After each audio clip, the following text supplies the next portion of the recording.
민주당과 안철수 신당 세력의 호남 쟁탈전이 갈수록 치열해지고 있습니다. 안철수 신당이 창당 일정까지 밝히면서 충돌의 강도가 높아질 전망입니다. 조선대학교 차기 이사회 선임 문제가 1년여 진통 끝에 일단락됐습니다. 사립대학 가운데 처음으로 개방이사도 선임됐습니다. 이병환 노무현재단 이사장이 광주시장 선거 출마를 선언했습니다. 자세한 이야기 나눠봅니다. 고병원성 조류 독감의 발생 원인으로 지목되는 철새가 다시 남하할 가능성이 제기되고 있습니다. 추워진 날씨가 변수입니다. 여러분 안녕하십니까? 광주 MBC 뉴스데스크입니다. 안철수 세력이 3월 창당을 공식화하면서 민주당과 안철수 세력의 호남 쟁탈전이 더 뜨거워지게 됐습니다. 양 세력 지도부들이 장군, 멍군 하듯이 경쟁적으로 호남을 공략하고 있습니다. 첫 소식 윤근수 기자입니다. 안철수 세력이 속도를 내기 시작했습니다. 신당 창당 일정을 밝힌 데 이어서 이번엔 지방자치에 대한 철학과 구상을 공개합니다. 공개 장소는 DJ의 정치적 고향이자 민주당의 텃밭인 목포입니다. 이 새로운 변화에 응답하는 것에 저희들 또한 함께 호응해서 말씀을 드리는 것이 옳다고 생각하고요. 새정치 추진 속도에 답답해하던 지지자들의 기대는 살아나고 특히 입지자들이 반색하고 있습니다. 새정치로! 새정치로! 새정치로! 새정치로! 반면 민주당의 위기감 커져가고 있습니다. 지난 20일 민주당 지도부의 광주 방문도 호남을 이룰 수 없다는 위기감의 또 다른 표현입니다. 여러분의 뜻이라면 민주당은 무엇이든 내려놓겠습니다. 민주당이 기득권을 지키기 위해서 호남의 뜻을 외면하는 일은 절대로 없을 것입니다. 민주당으로선 안방과 다름없는 호남에서 밀리면 야권의 주도권을 빼앗길 수 있습니다. 반면 안철수 세력은 지지세가 가장 큰 호남에서 교두보를 마련하지 못하면 승산이 낮아집니다. 이래저래 호남에서의 격돌은 불가피하고 지방선거가 다가올수록 충돌의 강도는 높아질 수밖에 없습니다. MBC 뉴스 윤근수입니다. 이병환 노무현재단 이사장이 광주시장 선거 출마를 선언했습니다. 이병환 이사장은 출마 기자회견에서 청와대 비서실장과 서구의회 의원을 지낸 경험을 바탕으로 시민이 주인이 되는 살아있는 지방자치 시대를 열겠다고 밝혔습니다. 또 영호남의 상징 지역인 대구와 광주를 중심으로 국민 대통합을 이루고 단일 야권을 만들어내는데 앞장서겠다고 말했습니다. 네, 스튜디오에 이병환 이사장 모셨습니다. 안녕하십니까? 네, 안녕하세요. 네, 출마 선언이 좀 느닷없다 이런 말씀하시는 분들이 계십니다. 선거 출마를 언제부터 생각하신 건가요? 작년 가을부터 광주에 변화가 필요하다는 많은 시민들의 말씀을 듣고 제가 할 수 있는 역할이 뭘까? 그리고 제가 어떤 도전을 해야 될까? 그 생각을 가다듬어서 오늘 그렇게 발표를 했습니다. 무소속으로 나오시는 거죠? 네, 지금 독자 노선을 가고자 합니다. 무소속으로 나와도 승산이 있다고 보시는 건가요? 저는 승산이 있다고 확신을 합니다. 왜냐? 광주 시민들이 지금 바라는 것은, 정치권에 바라는 것은 야권의 분열이 아닙니다. 야권이 단일 정당으로 다시 태어나서 새누리당과 싸워서 이겨달라는 거거든요. 네. 그런데 새누리당은 보수 우익세들이 견고한데 이렇게 분열돼 가고 있지 않습니까? 이 분열을 통합시키고 새로운 야당을 창출하는데 제가 그 적임이라고 보고 광주 분열을 막아내고 새로운 야당을 창출하는데 제가 앞장서겠습니다. 안철수 신당에서 부르기를 기대하고 출마 선언을 했다. 이런 관측도 있습니다. 부른 적도 없고 아직 만난 적도 없고 그런 것은 뭐 여러 추측이야 뭐 가능할 수 있으나 저는 독자 노선에 제 대의를 위해서 가겠다는 것을 다시 한번 말씀을 드립니다. 네, 현재 광주 서구 의원이시죠. 네. 4년 전에 당선됐을 때 장관급 구의원이 탄생했다. 이런 화제를 모았었는데 구의원으로서 지난 4년을 스스로 한번 평가해 주시죠. 정말 소중한 현장 학습이었습니다. 청와대 주역으로서 국정을 관장을 했습니다마는 지방 실핏줄이 움직이는 그걸 전혀 알 수 없었는데 현장 4년여를 기초위원으로서 보면서 정말 행정이 어떻게 가야 되는가, 광주가 어떻게 변해야 되는가를 확실히 깨닫고 배웠던 그런 소중한 경험이었습니다. 그런데요, 그 4년 동안 조례 발의 건수를 좀 찾아봤는데 네. 3건밖에 안 됩니다. 그것도 2건은 공동 발의고 네. 단독 발의는 1건뿐인데 이걸 의정 활동에 성실하셨다고 볼 수가 있는 건지. 네, 제가 그 부분에 대해서 뭐 측각이 다를 수가 있어요, 시각이. 그런데 많은 분들이 이병환 여기 앉아 있으니까 구의원들이 자신감을 가지고 공무원들에게 핍박받지 않고 정말 떳떳하게 할 수 있는 저희 구의원들을 그런 말씀 해주실 때마다 네. 자랑이라고 이야기할 때마다 너무 고마웠습니다. 네. 오늘 출마 기자회견에서 단일 야권을 창출하겠다 이렇게 네. 말씀하셨는데 보관이 있으십니까?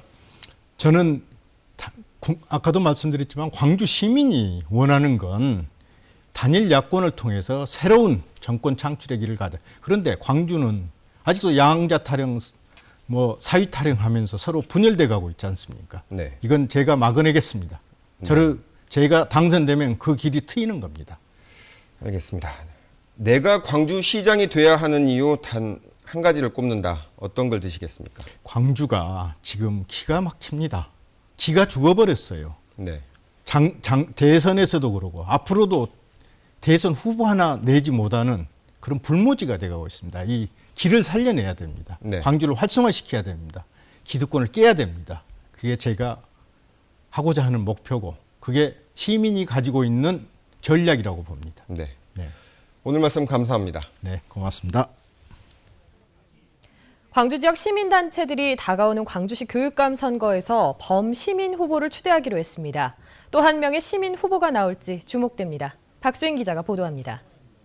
지금 이 정부가 다른 것은 잘 광주 지역 70여 개 시민단체들이 참여하고 있는 광주 교육희망 네트워크는 오는 6월 4일 광주시 교육감 선거에 범시민 후보를 추대하기로 했습니다.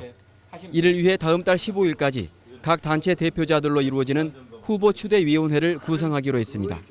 범시민 후보 대상과 선정 절차 등은 앞으로 구성될 추대위에서 결정할 예정입니다.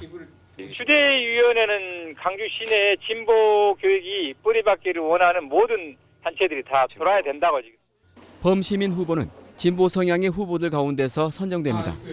재선 여부를 시민의 뜻에 맡긴 현 장희구 교육감과 진보 후보 단일화를 주장하는 정교조 출신 정희곤 광주시 의원이 범시민 후보 추대를 위한 단일화 대상에 포함될 것으로 보입니다. 장 교육감에게 양보를 요구한 정교조 출신 윤봉근 광주시 의원도 일단 단일화 대상에 넣겠다는 게 시민단체들의 입장입니다. 진보 후보 단일화 일정이 예상보다 늦어짐에 따라 이들 후보들의 각 축제는 다음 달 4일 예비 후보 등록 이후까지 계속될 전망입니다. 진보 진영 밖에서는 이미 67명의 입지자들이 민심을 공략하고 있어서 시민사회 진영의 단일 후보가 얼마나 힘을 발휘할지는 미지수입니다.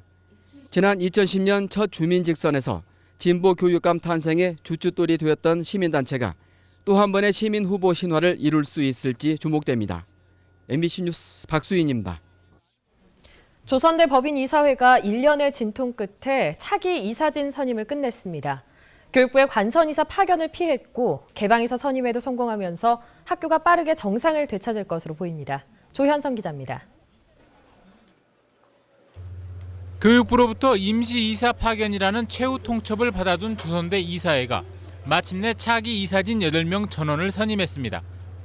현 이사 8명 가운데 강현욱, 김용옥 두 이사를 제외한 6명이 새로운 인물로 교체됐고 개방 이사로는 김창훈, 이광호, 황금추 이사가 선임됐습니다. 지난해 이사로 선임된 이정남 총동창회장은 자격을 놓고 법정 소송이 진행 중이어서 이번 이사 선임에서 빠졌습니다. 이사회의 이번 결정으로 조선대는 관선이사 체제로 회귀하는 최악의 상황을 피할 수 있게 됐습니다. 바라지 않았었던 관선이사가 아니고 다시 그 정이사, 개방이사, 정이사를 선출하게 돼서 다행스럽게 생각하고 있습니다. 교수평의회를 비롯한 학내 기구들은 구 경영진 추천 인사 3명이 이사로 선임된 것은 아쉽지만 제2기 정이사 체제가 발족하게 됐다며 환영했습니다. 특히 전국 사립대학 가운데 처음으로 개방 이사가 선임된 것에 의미를 부여했습니다. 이사 정무사 9명 중에서 8명이 이제 확실히 선출이 됐기 때문에요. 조선대학교는 앞으로 계속 더 안정될 것이라고 생각합니다. 조선대 이사회는 임기가 모두 끝났는데도 1년 이상 후임 이사를 선임하지 않아 학교 안팎의 비난을 샀고 최근에는 교육부의 관선이사 파견 경고까지 받았습니다. MBC 뉴스 조현성입니다. 전북 지역에서 AI 의심 신고가 잇따르고 있는 가운데 원인으로 의심받고 있는 철새가 우리 지역에 다시 되돌아올 수 있다는 가능성이 제기되고 있습니다. 추워진 날씨 탓에 좀 더 따뜻한 곳으로 내려오지 않겠냐는 겁니다. 김윤 기자입니다. 가창오리 등 철새가 북쪽에서 영암호와 해남 고처남으로 내려오는 시기는 대략 매년 10월쯤입니다.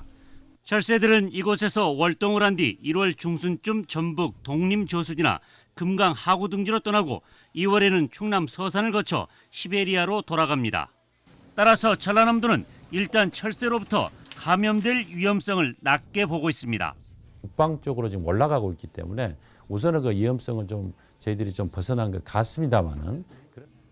하지만 북쪽으로 이동하지 않은 가창오리가 2, 3만 마리에 이르는 것으로 추정되고 있는 데다 최근 추워진 날씨가 변수입니다. 금강 하구 쪽에 머무는 철새들이 눈이 많이 쌓이고 날씨가 추워지면 남하할 가능성도 배제할 수 없지만 다행히 그런 징후는 없습니다. 눈이 많이 내린다거나 기온이 많이 떨어지면 먹이를 구할 수 없기 때문에 또 남쪽으로 오는 경향이 있긴 있는데 그렇게 두드러지게 나타난 현상은 지금까지는 게 없었습니다. 전문가들은 철새보다는 철새 도래지를 다녀간 사람들의 신발이나 차량 바퀴 등에서 AI가 전파될 가능성이 크다며 이 같은 감염원이 농장에 유입되지 않도록 소독을 철저히 해줄 것을 당부하고 있습니다. MBC 뉴스 김윤입니다. 우리 지역 김 수출액이 크게 늘었습니다. 수출국을 적극적으로 개척하고 현지인들 입맛에 맞게 대처한 전략이 맞아떨어진 결과입니다. 김양훈 기자입니다. 장흥 앞바다에서 김 수확이 한창입니다. 이곳의 김은 특별합니다. 모든 김 양식장에서 유기산을 사용하지 않고 전통 방식 그대로 김을 생산하고 있습니다. 우리 장흥 지역은 어민들이 6, 7년 전부터 전혀 산을 사용하지 않고 자연 그대로 양식만 하고 있습니다. 지난 2008년 전국 최초로 김 생산 어업인들이 출자해 장흥 무산김 주식회사를 설립하기도 했습니다. 최근에는 미국 농무부 유기농 인증을 획득한 데 이어 미국에 50억 원 상당의 수출 계약을 체결했습니다. 이상 고수원 현상 등으로 생산에 비상이 걸린 가운데 얻은 결과에서 더욱 값진 성과로 평가되고 있습니다. 청정해역에서 생산돼서 소비자들한테 그만큼 인정을 받은 것 같습니다. 앞으로 품질 관리에 대해서 최선을 다하겠습니다. 지난해 전남 지역 김 수출액은 4,400만 달러로 2012년보다 2배 가까이 증가했습니다. 수출 다변화와 적극적인 현지화 전략이 맞아떨어졌기 때문입니다. 미국과 일본 중심에서 태국과 대만이 신규 수출국으로 개척됐습니다. 스낵 형태의 김을 생산 수출하거나 태국에는 현지 전통 음식 맛을 첨가한 제품을 선보여 좋은 반응을 얻고 있습니다. 세계적인 경기 침체와 엔저 현상으로 수산물 수출이 어려움을 겪고 있는 가운데 김이 전남의 대표적 수출 효자 종목 역할을 톡톡히 하고 있습니다. MBC 뉴스 김양훈입니다. 다음은 희망 2014 이웃돕기 성금을 보내주신 분들입니다. 화순군 화순읍 만현리 6구 주민들이 116만 1,000원, 완도군 금당면 가항리 주민들이 129만 원, 금당면 차오리 주민들이 100만 원을 기탁해 주셨습니다. 성금을 보내주신 분들께 감사드립니다. 설 대목을 앞두고 원산지를 속인 선물용 건강식품이 적발됐습니다. 농산물 품질관리원은 오늘 광주시 광산구의 한 업체를 압수수색한 결과 설 명절 선물용 건강식품 4종류에 값싼 중국산 한약재를 넣은 뒤 국산이라고 속여 6,800여 상자를 팔아온 사실을 적발했다고 밝혔습니다. 농산물 품질관리원은 해당 건강식품 2억 원어치가 인터넷 유통업체를 통해 설 명절 선물 세트로 대량 유통된 것으로 보고 단속을 확대하기로 했습니다. 이번 설 명절을 앞두고 임금체불 사업장이 늘었습니다. 광주지방고용노동청에 따르면 현재 임금체불 건수는 504건으로 1년 전 355건에 비해 크게 증가했습니다. 체불 업체 수도 277개에서 383곳으로 늘어났습니다. 현재 이 지역 설 명절 상여금은 줄어들 것으로 보이는 반면에 휴가 일수는 늘어날 전망입니다. 철도노조가 정부와 사측에 노조 탄압을 중단하고 교섭에 성실히 나서달라고 촉구했습니다. 철도노조 호남본부는 광주와 전남 주요 기차역에서 동시 기자회견을 열고 여야 합의에 따라 파업을 중단했지만 사측이 대화를 거부하고 있다고 주장했습니다. 철도노조는 사측이 대량 징계 절차에 착수해 설 연휴 뒤면 대량 해고와 강제 전보가 이루어질 우려마저 있다며 노조 탄압을 중단하라고 촉구했습니다.